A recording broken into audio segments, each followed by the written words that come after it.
Okay, we're live. Alright, okay.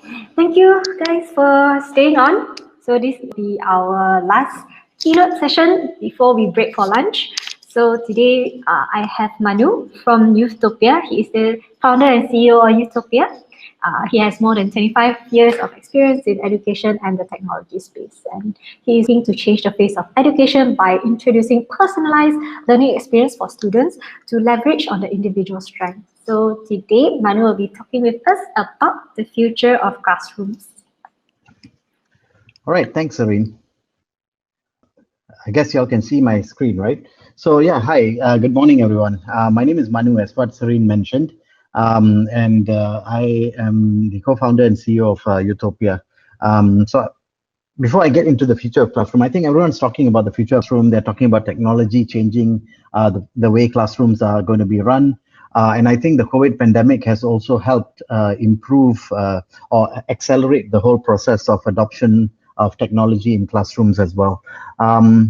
Before we talk that, a little bit of a quick introduction to Youthtopia. So my co-founder and I, Natalia and I, had created this company mainly to focus on skills development for kids, and we do that via a gamified online platform as well as hands-on learning camps. So it's really self-directed skills learning that we are providing. So yeah, on to the topic of the day. So we're going to look at what is the promise when it comes to the future of classroom, right? At the end of the day, what we are really looking for is classrooms that are really very much focused around the student itself. A lot of times we know that the classrooms that we are sitting in these days, our children are sitting in these days, are things that were developed well before the whole industrial revolution as well. So a lot of things are changing, but a lot more things can change in terms of how the classrooms are actually run. So there are three main things when we talk about student-centered classrooms. First one is personalized learning. So this is the promise that a lot of future classroom technologies talk about. How do we offer personalized learning to a group of, let's say, 20, 30, 40 kids in the class? Is that possible? Is that even doable? All right, so that's personalized learning. The second promise that's always been made when it comes to technology in classrooms is that we will be having more engaged students. These engaged students we are talking about are really by having activities, by having interactive, say, quizzes, like we have, all of us know of Kahoot or Quiz. These are popular tools that are used by teachers these days to keep students engaged. And the last one, obviously, by having a more engaged student and a more personalized learning journey, we are able to produce better learning outcomes. So this is the promise. And in order to fulfill this promise, we need to look at different types of technologies that will allow to make that happen. So when it comes to technology trends itself, there are three main trends that I'll talk about today. There could be other things that are driving the whole change of how the classrooms are run, but these are three big ones, right? First one is the artificial intelligence or machine learning. Artificial intelligence now has come to a point where it is intelligent enough to be able to assess, identify, and also train and teach students in a way that it's something that's personalized and directed to them itself. So artificial intelligence is something that's really big. Artificial intelligence is able to identify certain key points and key data sets that will actually help identify which areas a child is weak in, and then offer some ways of improving that process itself. The second one is this whole idea of AR, augmented reality, virtual reality, or extended reality as well. So this is where we are trying to make the students' learning experience much more engaged, much more fun as well. So there are organizations which I'll share in the next few slides that are actually championing this area itself, augmented reality, virtual reality, and stuff like that. And the third one is obviously learning tools in classrooms. So we talk about personalized learning, and it's something that's very challenging to achieve, but there are tools that will actually help create this environment classes, and that's something that I'll share in the next few slides. So the first one, when it comes to artificial intelligence, I don't know if you see my slide. Yeah. So it's a company from there called Squirrel AI Learning. So Squirrel AI is focused on maths and English teaching or training. It's currently mainly used as an after-school kind of a center. They use artificial intelligence and machine learning to provide individual customized education for kids. So it's really utilizing different skills, different data parameters, and using those points to really identify what's happening in the child, where are areas that they need to focus on, which is they can probably speed through. And that's all being done with this artificial intelligence tool. So their learning centers, they have over 2,000 learning centers in China. They've grown tremendously in a short space of time. And they have facilitators or teachers in the class, but the role of the teacher is more of a person who's there to guide. The teaching is done by the artificial intelligence system itself. They've also collaborated, especially during the COVID pandemic, they collaborated with about 200 schools across China. So we can see that this adoption of AI in schools is also going to be something that's really going to push this whole future of classroom forward. In terms of numbers, they have about more than 1 million students that are registered for their different courses. So Squirrel AI not alone. In China, there are a few other AI-related training companies that are also making a dent in the whole way of how education is carried out these days. The other company that's also using AI, this was a company called Soul Machines. So Soul Machines is a company that actually uses, they create digital people, as they call it, digital people. So in 2018, they created this character named Will, which was the world's first digital teacher. And this character that you see on the screen is an artificially created version of an actual person. And what it does is you can actually interact with it in real time. You can ask it questions, you can turn on your camera and actually read your facial expressions to see whether you're bored, whether you're happy, and it can then adapt what it's telling you or how it's teaching you as well. So they did this back in 2018, and now they are really pushing full on into providing the solution in a lot of schools, in a lot of education-based organizations. So Soul Machines is based out in New Zealand. So the trial program that they did in 2018 was also with a New Zealand company called Vector, which was an energy company. So as I mentioned, they use computer vision and advanced AI to interact and teach the students. So it has a natural language processing capability, so you can just speak to it and it will understand what you're saying, and it's able to then respond accordingly. Visual itself looks a bit weird, looks what they call the uncanny valley, right? But it works really well in terms of how it delivers the learning objectives. Besides AI, if we talk about augmented reality and virtual reality, one of the companies from the UK that has been doing this for some time now is Class VR. They have created more than 500 VR and AR resources for teaching. These AR and VR resources really help make the whole learning experience much more enjoyable. So they have these devices that they also offer schools. They have packages where schools can purchase the device plus all the learning content and have those devices used by the teachers to help train the children in different areas. They're present across many different countries. They're even available in Malaysia through a partner. And I believe I've seen this partner speaking to quite a number of government schools in Malaysia and running trials with them. More than 10,000 schools use their technology. So VR, what does VR do? VR brings to life something that is more tangible, right? So let's say you're learning about the heart. You're able to actually see how it would look in 3D. You'll be able to dissect it virtually and see what the different valves that are inside. So these are things that VR can actually create an enhanced experience of learning itself.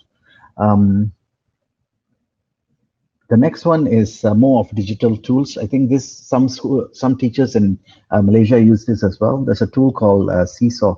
The idea behind this tool is really to create meaningful student engagement.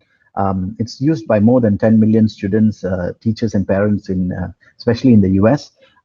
What's really powerful about this is they have crowdsourced a lot of different activities from other teachers that are then placed on the Seesaw website, and it's available free of charge for other teachers to download and use those activities via the Seesaw platform to provide those engaging learning lessons for the children themselves.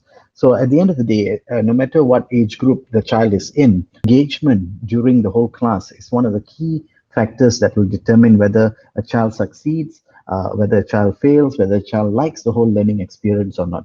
So Seesaw does this really well by crowdsourcing teacher-tested classroom activities, which then can be reused across the globe. Besides Seesaw, there's another company called Altitude Learning, or Alt Learning. So Alt Learning was really focused on creating learner-centered education. Initially, when they started about 5-6 years ago, they were creating their own micro schools. They used their technology where children come in, pick up a tablet, and they have a playlist for the day, as in a to-do list for the day of what they need to achieve. I think sometime in 2019 they pivoted, and now they're focused on providing the platform to schools directly. So schools in America, 46 different school districts and private schools in America are using this solution. The idea here is that the Altitude Learning platform allows students to learn at their own pace, and the teacher has a companion app that will be able to see how each child is doing and able to actually trigger different activities directly into their device itself. So that's what Altitude Learning is. They've been around for some time. They've done some pivots over the years, but they, I believe, have found a sweet spot for their solution as well. So here, learning is about personalized learning experience. So these are some of the examples that I wanted to share with all of you. But when we look at this, technology alone is not going to solve the problem of future of classrooms. So I wanted to highlight 3 problems that I think are very prevalent. So even with technology, you're not able to get the full benefit of these personalized experience, better learning outcomes, because there are 3 main roadblocks in my opinion. One is teacher readiness. So in classrooms, no matter how we look at it, the teacher plays a pivotal role in actually conducting and ensuring that the learning experience is positive. Unfortunately, teachers today have so many things that they need to look to. When you introduce new technology, if they are not trained, if they are not exposed to this technology long enough, what tends to happen is they'll actually fail to use it in the right way. So teacher readiness is a crucial challenge, needs to be resolved. Because if you want to make real lasting change, the last mile, which is the teachers themselves, they need to have the skills to be able to deliver this new style of teaching in a much more engaging manner. Teacher readiness is one of the challenges. The second challenge is consistency and clarity. I think this is a challenge. Being Malaysian, I'm talking about Malaysia itself. So we've had so many changes in our education curriculum over the years. There was a time we went to English, and then we reverted back, and now we're back to teaching science and maths in English. And there's no real clarity that is being provided, not just to the parents, but also to the teachers and also the administrators. So this consistency and clarity is very, very crucial. Having a blueprint, like we do have a Malaysian education blueprint. Some other countries in Southeast Asia do that as well. But in terms of ensuring the consistency and clarity of this whatever the strategies are, is going to be extremely crucial. So that's something that we need to pay attention to. And lastly, obviously, it's cost, right? So if you want to empower the 7-6 million kids here in Malaysia with these kind of technologies, all the different schools, it's going to cost a lot of money. That's where the whole private-public partnership needs to come in to ensure that it's delivered in a way that it's cost-effective to the schools itself, and it gives the most massive impact itself. Yeah, so if you want to take a model, let's look at Southeast Asia. So Indonesia has now, over the last couple of years, has embarked on this education reform, and the results are still to be seen. However, there are indications that they're doing the right thing. So one, they hired the former Gojek CEO as their education and culture minister, and immediately he put in place this whole idea of Merdeka Belajar policy. So what it was is really not just a push for more technology in schools, but also very clearly they said that we need to train our teachers and get them ready. In fact, the method they're using is they're doing like a train the trainer. So they have selected a group of teachers who have the right leadership quality and have empowered them to be able to then train their fellow colleagues as well. So this is a good way of actually ensuring that consistent and clear messages are delivered across the whole of a vast country like Indonesia. And under Merdeka Belajar policy as well, the idea is that they have made sure that the teachers have an independence in terms of how they deliver the curriculum. So they've empowered the teachers to take look or take stock what's happening in their class and then identify what's the best way of delivering this particular module. So I would say this is a very interesting concept, and I think even some of the European countries have highlighted this policy and said that it's something that has a lot of good promise if executed well. So that's something that we can probably take from a Malaysian context, but also it's a good thing to see for the whole of Southeast Asia as well when it comes to education. Yeah, that's pretty much it about the future of classroom that I'm sharing today. You can get in touch with me either through LinkedIn or these other ways of connecting with me. All right, thank you. I'll pass it over to Sareen. Okay, all right, thank you, Manu. Okay, we got a lot of questions for you, so we'll get through one by one through them. Okay, so the first question is, what is the role of teacher and educators for future classrooms? Interesting question. So the role of teachers and educators, I would say, is moving towards more of a facilitator role rather than just a conveyor of message. It's not no longer information sharing. It's facilitating the whole learning experience from a student-centered perspective. Number two, I believe they play a very vital role in building character. So there's a study, the World Economic Forum, that says character qualities are equally important for kids in the future. So it's not just academic excellence. You need to have the right character, persistence, grit, and so on. So yeah, teachers will play that role of creating that character as well, in my opinion.